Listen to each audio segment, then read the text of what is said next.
Was bold. She was not naive. She felt like yes, she has shown them an act of kindness, so she has to be rewarded for it.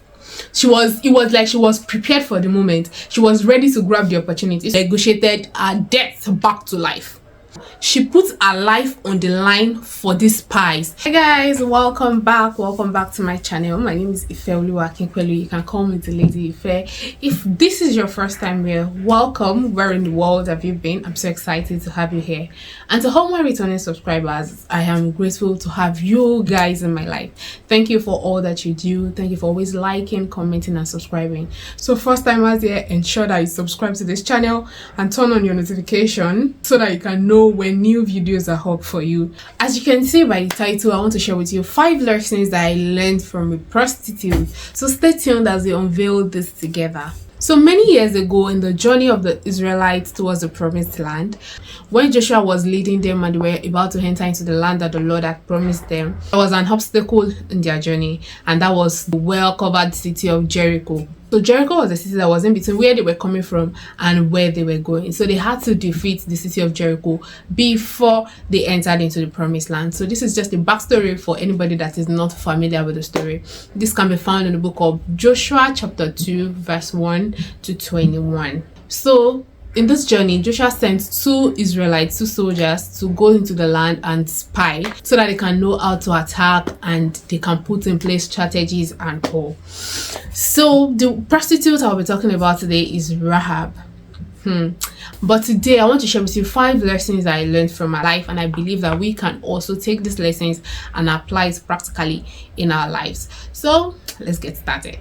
So the first lesson I learned is your true identity is in Christ and not in the definition of men. Your true identity is in Christ and not in the definition of men. A lot of times we define ourselves by what men called us. For example, Rahab was called a prostitute because in the real sense of it, that's what she does for a living. There are times you define your life by the pattern of activities around you, the pattern of things you've been engaging in over time. But God is seeing deep into you and He is saying that that is not your identity. That is not who I have called you to be. So it's very easy for you to just look at Rahab and say, this prostitute. You do not know that you are talking to one of the people in the genealogy of Jesus Christ. Somehow, the lineage of Jesus will still be traced down to her. So it's not about what people call you. It's not about the name you even give yourself, but it is about who God says you are. There's this song that I used to sing some years ago that I love so much. It says, help me to see me the way you sees me. Sometimes I see failure, God sees success. Sometimes I see broken, God sees somebody that is whole, and like that. So it's very important that in our journey, irrespective of what your experience is part time, even when you are feeling down, when you feel like, is this really me? When people have given you different names, when people have given you different identities, always go back to the presence of the one who created you. He had a purpose in mind when He created you. He knows your true identity. Even if your life is not in alignment with the identity that God has for you, God is still seeing you through the eyes of who He has called you to be. So it's important that you see yourself with the lens of God. What is God calling you? Call yourself the name that aligns with the purpose God has for you, not your circumstance, not the definition of men about you, not what men think about you. I want you to know that God values you more than any man can ever value you. God valued Rahab more than any man could ever value her. What was the value she provided? Okay, maybe she was giving men sex for money, and that was all there is to her life there. But God sees a woman that was going to be in the lineage of Jesus. God saw a woman of faith. I don't want to jump ahead of myself. God saw so many potentials in Rahab, and beyond being a prostitute, He was interested in her. So I want you to know that your true identity is in God, not in your success, not in your failure, but in what God has designed you to be, which you can always uncover through an encounter with Him in His Word. You are what God says you are, not what your circumstance says you are, not what people call you, not what you call yourself. You are who God says you are. And nobody, no man, no woman, not even yourself, can value you as much as God values you. So your real identity, who you truly are, is in God and not in your definition or the definition of any other man. Number 2, Rahab was a woman of faith. Oh my God. That really surprised me. How can a prostitute be a woman of faith? There is something about this prostitute there that amazes me, because Hebrew, specifically Hebrew 11, where the writer was talking about faith, and it was listing women of faith, men of faith, what they did, what they didn't do. How did the name of a prostitute manage to enter into the hall of fame of people with great faith? How? She knew that they were spies, but she believed that God has given Israel the city. She believed in the God of Israel. Remember that in Jericho, they were not worshiping the God of Israel. They were idol worshippers. So she now had believed, she had faith in the God of Israel, that the God has done this for them, because I believe the news of Israelites, how God had fought for them, conquered their enemies, had preceded them. So she had faith in the God that she had not even seen, or had faith in the God that she had never encountered. If a prostitute could have that kind of belief in God, in the God she had never encountered, how much more way that we encounter God on a daily basis? We encounter God in His Word, we encounter God through life experiences, we encounter God in different ways. There is an harlot who had never had an encounter with God, but with just what she had heard, she believed so much in God, and she knew that God has already given this land to these people. What kind of faith is that? And not just was she a woman of faith. You know, the Bible says that faith without work is dead. So Rahab actually worked. What was the work she did? It wasn't just enough for us to just believe in the God of Israel and they had seen the spies there. She would have been killed. She put her life on the line for these spies. She literally harbored their enemies. So she would have been guilty and she would have been killed. So putting her life on the line because of the sake of the Israelites was a great step of faith. And I must tell you that this really pleased God. Still in the book of Hebrews 11 verse 6 said, it's without faith it is impossible to please God. The life of Rahab, the action of Rahab at that point in time pleased God, and that was one of the reasons why she was referred to as a woman of faith. She kept her life on the line for the spies that she had never met before. They were not her people, they were their enemies. So this is a great act of faith. So I'm challenging you this day that if truly you believe in God, if truly you have faith in the promises of God towards you, what faith work are you doing towards it? Or are you just folding your hands and expecting miracles to just happen like that? There must be a working place when we talk about faith. So what are you doing towards the promises of God for your life? Or you just want to be a woman of faith without work? No, faith without work is there. You must put in the work, and that is when we truly say that it is faith. The third lesson that I learned from my life is that's in the book of still Joshua chapter 2, 9 to 11. Rahab was an excellent negotiator. Oh my God. I doff my heart for you. She negotiated her death back to life. Because really, once God gave the Israelites the city, all of them were dead. It's just as simple as that. So she negotiated her way out of death back to life. How did she negotiate? She assessed the situation, looked at everything that was on ground. She knew the God of Israel, believed in the God of Israel, knew that their life was gone because God was going to give them the city without stress.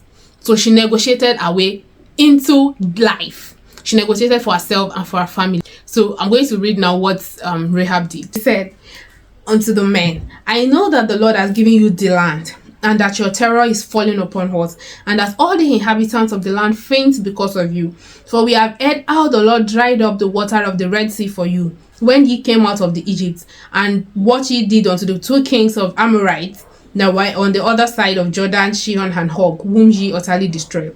And as soon as we heard these things, our hearts did melt, neither did there remain any more courage in any man because of you. For the Lord your God is God in heaven above and in earth beneath.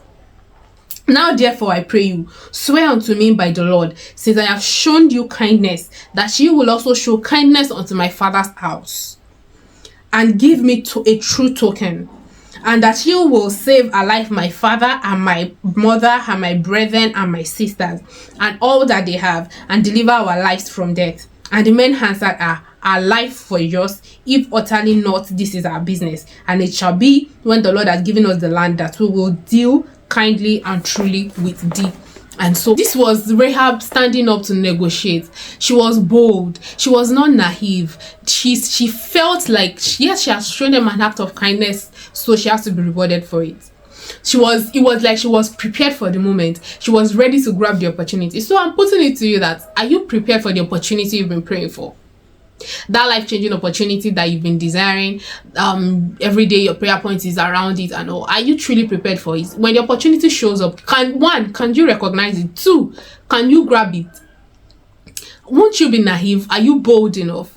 She assessed the situation and she placed her request speedily. It wasn't even a case of maybe they had now gone and she was like, oh, I could have done this. That was fast thinking, fast action at work. So I'm putting it to you now. Are you prepared for the opportunity you are praying for? And how much of a good negotiator are you? Think about it. The 4th thing that I learned from the life of Rahab is this. She was a woman of influence. Ooh. Because tell me, how on earth was she able to convince her father, her mother, her brothers, her sisters, and all that they had, maybe their children, to come and stay under the same roof with her?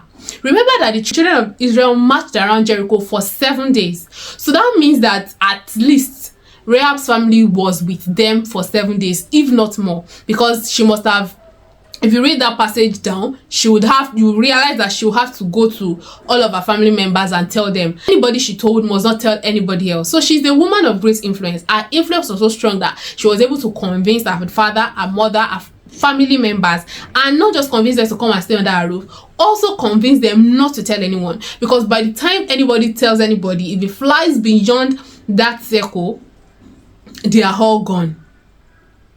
So her influence was felt. Probably her parents, her brothers, her family members had fought her before for being a prostitute, but there was still something in them that would trust her that she wasn't lying.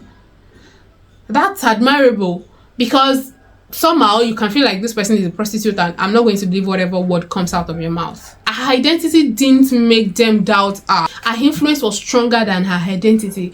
So here am I putting it to you again, that how much are you aware of the power of influence that you carry as a woman? How much do you maximize the influence you have over people around you? There is a way that women, someone says that women, we are the salt of the earth, and there's a way we just diffuse into the environment. There's a way we just diffuse our flavor, our aroma into the lives of people around us. Rahab was a woman of great influence, and with her influence, she was able to convince her family towards life and not death. Dear woman, beautiful soul, are you aware of the power of influence you carry, and how much are you maximizing it? Before I share the last lesson I learned from the life of Rahab, if you haven't subscribed, please subscribe and hit the notification bell so that you can know when new videos are up. Do give this video a like if you're watching this. Drop a comment for me. Let me know if any of these lessons is ringing in your head, if anyone stayed with you all through this video. By liking this video, you make it easy to reach other people that like content like this too, and through that you are propagating the gospel. So ensure you give this video a like and share with anybody you feel like this might bless. So the last lesson that I learned from the life of Rahab is that mercy is always available. Hiya, hakata lava lava. Hey, no matter who you are, no matter your situation, no matter how messed up you think your life is, mercy is available. If mercy could save, because I want to believe that in the city of Jericho, there were other people too that were, even though they don't know the God of Israel, but maybe they were moralists, they were good, they were decent, they were not prostitutes, they were not murderers, they were not sinful, so to say. But mercy found Rahab despite what people call her. So if you are here and you feel like my life is finished, or this is my identity, or people already labels me as this and that is what I'll continue to show to them, I'm here to tell you that that is not your identity. Do not believe the lie of the enemy. And no matter what your identity is, mercy is always available for you. Mercy is always available. God is a merciful God. As long as you are able to cry to God for help, irrespective of your situation, the mercies of God, the sure mercies of David, will always find you. So here are the 5 lessons I learned from the harlot called Rahab, and I hope that 1 or 2 things sticks with you in your journey through life and you are able to apply them. You can always cry out for God's mercy. You are a woman of great influence. You should be an excellent negotiator. You should be a woman of faith, and your true identity is not in what men call you, but in what God sees you to be. With this, I have come to the end of this video. I hope that you do enjoy this video. If you want me to release more videos in this line, what I'm learning from the lives of people in the Bible and many other life situations, do drop a comment for me below. Thank you so much for watching up until now, and I will see you in my next video. Till I come your way again, remember to nurture the light within you. Bye.